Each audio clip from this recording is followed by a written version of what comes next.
अच्छे होंगे, अपने घर पर होंगे और स्वस्थ होंगे।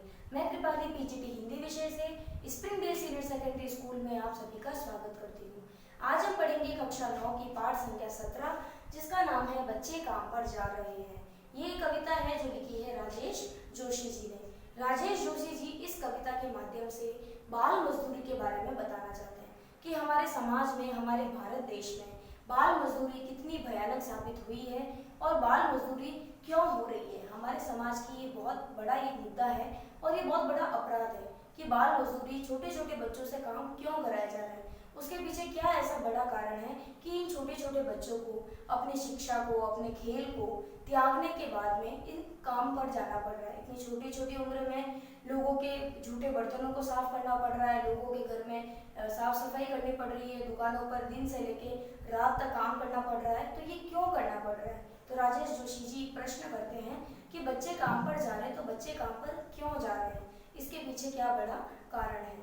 तो इसके पीछे देखते हैं कि राजेश जोशी द्वारा रचित बच्चे काम पर जा रहे नामक कविता में बाल मजदूरी की मजबूरी पर चिंता प्रकट की गई है। बाल मजदूरी किस प्रकार की बच्चों के लिए क्या मजबूरी है, ये मजबूरी बनी क्यों, ये मजदूरी कैसे बन पाई है।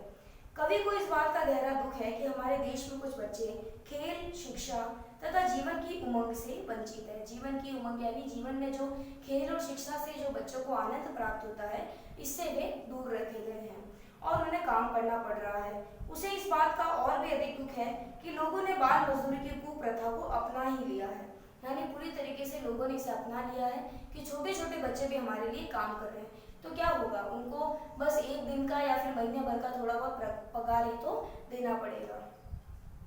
अब उन्हें बच्चों को दर्द महसूस नहीं होता, उनका दुख परेशान नहीं करता और सभी लोगों को जो भी जहाँ जिनको जरूरत होती है वहाँ इन छोटे बच्चों को काम पर जो रख लेते हैं, उन्हें किसी प्रकार का दुख प्रकट नहीं होता है। वो दुख नहीं जताते कि उन छोटे छोटे बच्चों को हम काम क्यों करवा रहे हैं।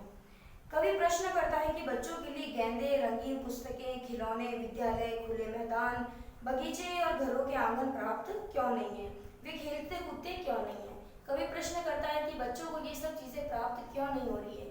जहाँ उनकी उम्र गेंद से खेलने की है, वहाँ उनके हाथ में पोछा पकड़ा दिया जाता है, झाड़ू पकड़ा दिया जाता है, बर्तन पकड़ा दिए जाते हैं, उनके हाथ में रंगीन पुस्तकें होनी चाहिए, तरह तरह के खिलौने होने चाहिए, लेकिन ये सब बच्चों के हाथ में क्यों नहीं है।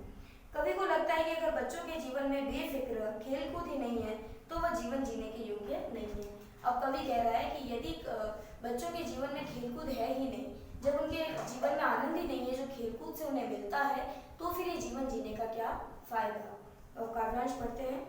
कोहरे से ढकी सड़क पर बच्चे काम पर जा रहे हैं, सुबह सुबह बच्चे काम पर जा रहे हैं। हमारे समय की सबसे भयानक पंक्ति है यह। भयानक है इसे विवरण की तरह लिखा जाना चाहिए, तो इसे सवाल की तरह बच्चे काम पर क्यों जा रहे हैं। अब कवि इसके अंदर क्या कहना चाहता है, इसके अंदर कहना चाहता है कवि कि हमारे समय की ये सबसे भयानक स्थिति है। सबसे भयानक पंक्ति का अर्थ हुआ यहाँ पर सबसे भयानक स्थिति है कि बच्चे काम पर जा रहे हैं। कोहरे से ढकी सड़क पर, कोहरे से ढकी जो तेज सर्दियाँ होती है, जहाँ सुबह सुबह धुंध छाई रहती है, वहाँ इतने तेज कोहरे में भी बच्चे काम पर निकल पड़े हैं। सुबह सुबह बच्चे काम पर जा रहे हैं, उनके खेलने कूदने की उम्र में उन्हें काम करना पड़ रहा है। भयानक है इसे विवरण की तरह लिखा जाना चाहिए, तो इसे सवाल की तरह, इसे विवरण की तरह मत लिखिए। जो इनके प्रति दुख प्रकट नहीं कर सकते, तो इस बाल मजदूरी को बड़ा चढ़ाकर भी मत लिखिए कि बच्चों के लिए ये मजबूरियां हैं, इसलिए इन्हें ये काम करना पड़ रहा है। इसको एक सवाल की तरह समाज के अंदर उठना चाहिए, ये प्रश्न उठना चाहिए कि आखिर बाल मजदूरी क्यों, आखिर बाल मजदूरी से इन बच्चों का क्या फायदा। जब इन बच्चों को शिक्षा ही प्राप्त नहीं है, ये जीवन जीने का अधिकार रखते ही नहीं है, तो फिर ये जीवन क्यों जी रहे हैं। ये सवाल की तरह खड़ा होना चाहिए कि बच्चे काम पर क्यों जा रहे हैं।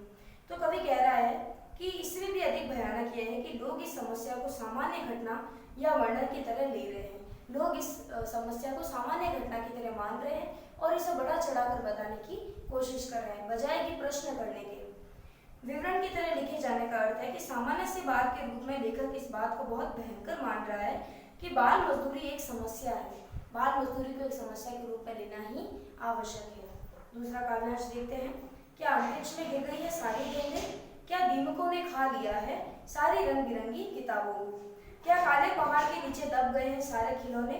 क्या किसी भूकंप में ढह गई है सारे मदरसों की इमारतें?